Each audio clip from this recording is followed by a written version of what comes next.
When the Deathworlders arrived, the stars above the Orion Gate shimmered like diamonds in an endless sea. For centuries, the peaceful alien alliance known as the Unity believed they were the most advanced beings in the galaxy. They built shining cities on floating worlds, healed disease, and created weapons that could destroy mountains. To them, war was a story from the past. Something only primitive races did, but that belief was about to change. Because on the edge of their scanners, something impossible appeared. A fleet of ships unlike anything recorded before, metal beasts with jagged armor, engines burning blue fire, moving with purpose and silence. Inside the command hall of the Unity's High Council, alarms flashed red. The elder diplomat Varen shouted, "Unknown fleet entering System 9. Scientists rushed to analyze the data. Energy levels extreme, radiation off charts. Life signs confirmed," one reported nervously. Varen frowned. "Who dares enter without permission?" No one answered. Then the communication officer gasped. "They are sending a signal." A voice came through the static, deep, rough and unmistakably alive.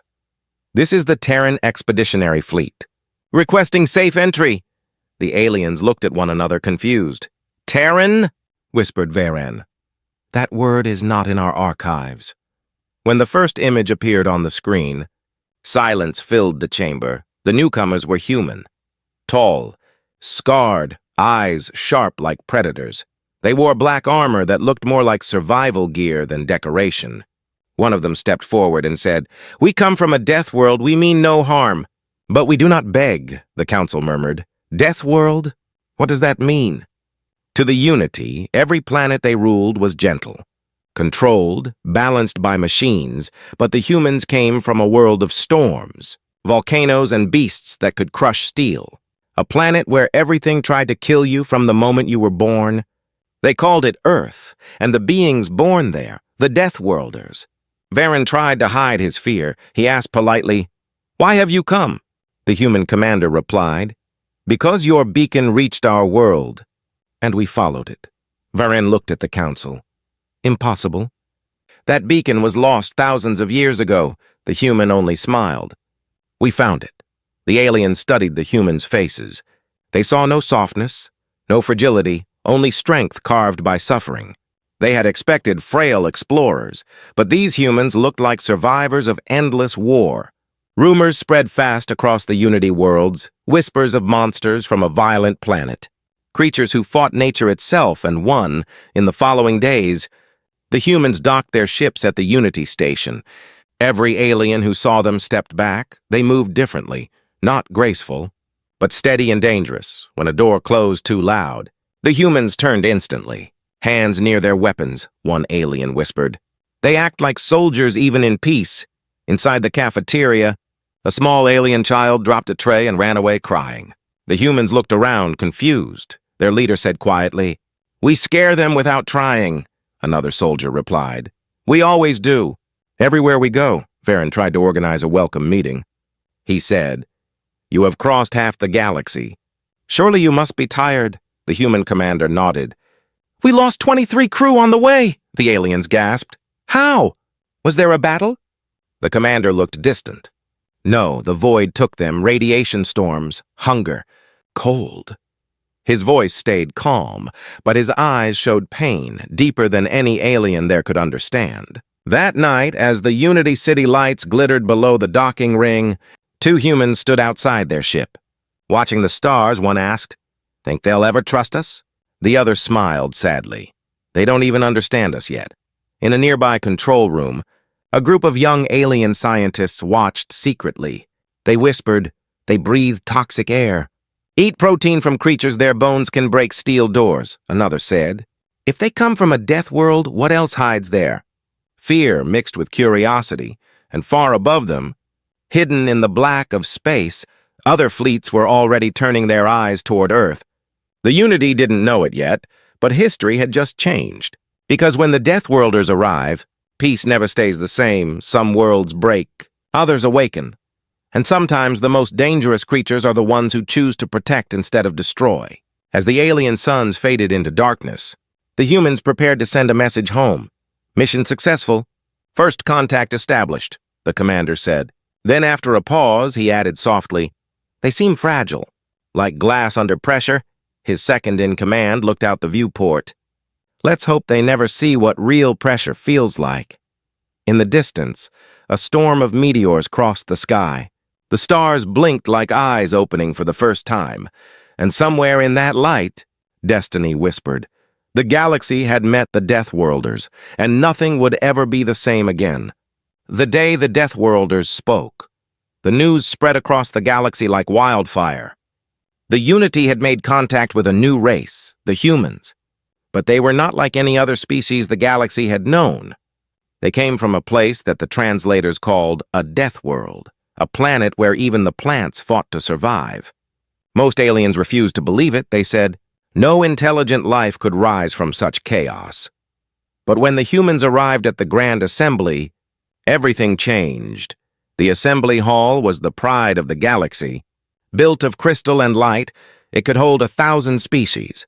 The walls shimmered with soft color, and the air was filled with peace music. Every race came dressed in bright robes and silver jewelry. Then the doors opened, and the Deathworlders entered. The hall went silent. They walked in heavy boots. Their armor dull and scratched from battle. Their eyes scanned every corner. Sharp, alert, dangerous. They carried no weapons. Yet every alien there felt like they were standing in front of soldiers. At the center stood Commander Hale, tall and calm. He bowed slightly. "Thank you for allowing us to speak." His voice was deep, quiet, but it filled the entire hall. Varen, the elder diplomat, replied, "You honor us." "Human," Hale nodded. "We came in peace." "But peace is never free," the audience murmured. Varen frowned. "What do you mean?" Hale looked at the crowd, his expression hard. "Where we come from, peace means surviving one more day. Our children fight storms. Our skies burn with fire, our seas freeze, and our air tries to kill us." He paused. "But still, we live," the aliens whispered to each other. Shocked, they had lived in comfort for centuries. "They did not understand pain, hunger, or fear," Varen said carefully. "You must have evolved great strength." Hale smiled sadly. "Not strength, necessity." Behind him, another human stepped forward. She was smaller, younger, but her eyes held the same fire. She said, "On our world, the weak die, the cruel rise, but those who care for others, they become legends." Her voice shook slightly. "We are not the smartest, not the fastest, but we endure." The hall grew silent again. Every alien could feel the weight of her words. The humans had come from hell, yet they spoke of hope, not hate. One alien leader whispered, "Perhaps these Deathworlders have hearts stronger than our machines." Later that evening, in the private chambers, the Unity Council met in secret. Varen spoke first. "These humans, they frighten me," another diplomat replied. "Yes, but they also fascinate me. If they survive such a world, imagine what they could teach us." But not everyone agreed. An admiral from the Orion system growled, "They are too dangerous." "We should not trust them," Varen sighed. "Dangerous, yes, but maybe danger is what the galaxy needs." Outside the council room, Commander Hale looked out into the endless city lights. Beside him stood his lieutenant, Sergeant Naira. She said, "They look at us like we're monsters." Hale nodded. "Maybe we are. But monsters can protect too." Naira smiled faintly. "If they knew what Earth really was, they'd never call us human." Hale chuckled softly. "That's the point. We learned to be human by surviving the inhuman." Meanwhile, deep in the scientific district, alien researchers studied the Deathworlders' biology. They couldn't believe what they found. Their muscles were twice as dense, their bones stronger than steel. Their immune systems fought toxins that would kill most species instantly. One scientist whispered, "These creatures were born in death and learned to make it their home." That night, rumors began to spread. Some said the Deathworlders had come to conquer. Others said they were protectors sent by the stars. In the streets, children played pretending to be humans, roaring like warriors, but in the shadows. Politicians began to plot, fear mixed with curiosity, and curiosity soon turned into envy. A week later, something happened that changed everything. During a diplomatic dinner, a group of extremists attacked. They claimed the humans were dangerous invaders. Explosions shook the chamber, alarms blared, and chaos filled the air. The aliens panicked, screaming and running. But the humans didn't run. They moved like lightning, shielding the weak and carrying the wounded. Sergeant Naira pulled an alien child out of the fire. Her armor burning, her skin blistered, she shouted, "Move! Everyone out!" When it was over, the hall was destroyed, but hundreds of aliens were saved. And it was the Deathworlders who had saved them. Later, when the council saw the security footage, they sat in stunned silence. The Admiral whispered, "They protected us." Varen nodded. "Yes, from our own kind." The next morning, every news broadcast in the galaxy showed the same image, a human soldier carrying a crying alien child through the flames. The headline read, "The Deathworlders saved the Unity." For the first time, the galaxy didn't see monsters. They saw heroes and far above in their silent ship. Commander Hale whispered to himself, "They still don't know what's coming," because somewhere beyond the outer rim, something darker was moving, and soon both humans and aliens would face it together. When the darkness awoke, the galaxy celebrated the humans as heroes. Every news feed spoke of the Deathworlders who had saved the Unity. Children drew pictures of human soldiers. Merchants sold models of Terran ships for the first time. The word Deathworlder was spoken with respect. Not fear, but far beyond the border stars. Something was stirring. A dark signal pulsed through the void. A whisper older than time itself. No one in the Unity understood it, but every sensor across the galaxy felt the same vibration. Something ancient had awakened, and it was moving toward them. Inside the Unity command station, alarms screamed, "Unknown contact detected. Approaching from deep space," shouted the technician. The Admiral frowned. "How large?" The reply came trembling. "Larger than any fleet ever recorded." A cold silence followed. Commander Hale, standing beside the council, asked, "Could it be pirates?" Varen shook his head slowly. "No, this signal doesn't belong to the living." The first images appeared on the holographic screen. Black ships shaped like blades. Silent and smooth, no heat, no life signs, no radio chatter.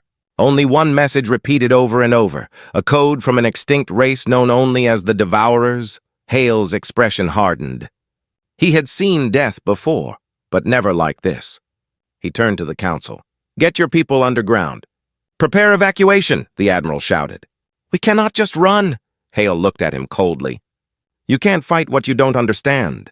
Within hours, the sky above the Unity capital burned. The alien fleet opened fire, energy beams slicing through cities of glass. Panic swept through the streets. The Unity armies tried to resist, but their weapons barely scratched the enemy hulls. Every laser bolt vanished against black armor that absorbed light itself. And then the humans arrived. The Deathworlder fleet emerged from warp. Their ships were smaller, rougher, but alive with fire and noise. Commander Hale's voice echoed through every frequency. "This is the Terran fleet. We stand with the Unity." The alien defenders cheered, but their hope faded as they saw the odds. For every human ship, 100 black vessels waited. Hale looked at his crew. "You know what to do." They nodded without fear. Humans never expected to survive, and only to fight. The battle began with thunder. Terran ships dove through the enemy lines, moving faster than scanners could track. Missiles screamed through the darkness. Plasma burned and debris filled the void. But even as the humans fought, the Devourers adapted. They changed shape mid-battle, growing new armor, learning with every hit. In the chaos, Sergeant Naira led a ground team into the burning capital. Their mission: rescue civilians trapped beneath the ruins. The city shook with explosions. Buildings fell like towers of sand. She shouted, "Move, move, don't stop!" Behind her, a small alien child cried, "Why are you helping us?" Naira smiled through the smoke. "Because we can." Meanwhile, in orbit, Hale's ship Iron Will took heavy damage. Fire spread across the bridge. The pilot shouted, "Shields gone!" "Reactor unstable." Hale gripped the console. "Hold the line!" a nearby officer screamed. "They're targeting the planet!" Hale opened the comms, his voice calm but heavy. "All ships, focus on the lead vessel. We bring it down, or we all die here." The fleet turned as one. Dozens of human ships plunged into the storm. Missiles lit the darkness like burning stars. The largest Devourer ship cracked, its black armor breaking apart. For a moment, hope returned, but then the real horror began. From the wreckage, tendrils of dark energy spread, consuming everything they touched. The Unity ships began to vanish, melting like wax. Even the humans couldn't stop it. Naira's voice came over the radio. "Commander, the surface is collapsing!" Hale shouted, "Get out now!" Static answered him. She was gone. Something inside Hale broke. He turned to his crew. "Prepare the Nova Protocol!" The engineer gasped. "That's suicide!" Hale said quietly, "We're Deathworlders. We were born in suicide missions." He linked to the Unity command. "Varen, if you hear this, take your people and run." Varen's voice cracked. "What are you doing?" Hale smiled faintly. "Finishing what we started." The human fleet moved into position. Surrounding the Devourer armada, every reactor began to overload. Hale whispered to his crew. "It's been an honor," they answered together. For Earth, the sky exploded. A blinding wave of light tore through space. The Devourer's fleet burned, cracked, and then vanished into nothingness. The humans were gone too, only silence remained. When the radiation cleared, the Unity ships slowly returned. They found the planet scarred. The cities destroyed, but the enemy was gone. Varen stood on the observation deck. Tears in his eyes, he whispered. "They saved us." And they never even asked for thanks. Across the galaxy, news spread again. The Deathworlders had sacrificed themselves to save 1,000 worlds. And for the first time, the galaxy bowed its head not in fear, but in respect, but in the deep shadows of space. A small signal blinked, faint but alive. A Terran distress beacon, it whispered, "We endure." The return of the Deathworlders' silence ruled the stars. After the final explosion, the Unity believed the humans were gone. Their ships were dust, their signal lost, their fleet erased from every radar. Only the words, "We endure," echoed faintly through the empty channels. Months passed. The Unity rebuilt its world slowly. Cities rose again from ashes. Towers gleamed under twin suns, but nothing felt the same. Every child knew the story of the Deathworlders, the humans who had come from a planet of fire to save a galaxy of peace. Their statues stood in alien plazas, their names carved into walls of crystal. And every night, when the stars shone, someone whispered, "Thank you." Terrans, Varen, now old and tired, often sat by the observation dome. He looked at the stars where the human fleet had vanished. He whispered, "You changed us more than we can ever repay," his assistant asked softly. "Do you think any survived?" Varen smiled faintly. "Deathworlders don't die easily." Then, one day the signal returned. It was weak, broken, almost impossible to decode. But when the technicians cleaned the frequency, the message was clear. "This is the Iron Will." "Survivors reporting?" The control room erupted in disbelief. "Impossible!" shouted one officer. "That ship was destroyed!" But Varen stood, tears in his eyes. "Patch it through." The screen flickered.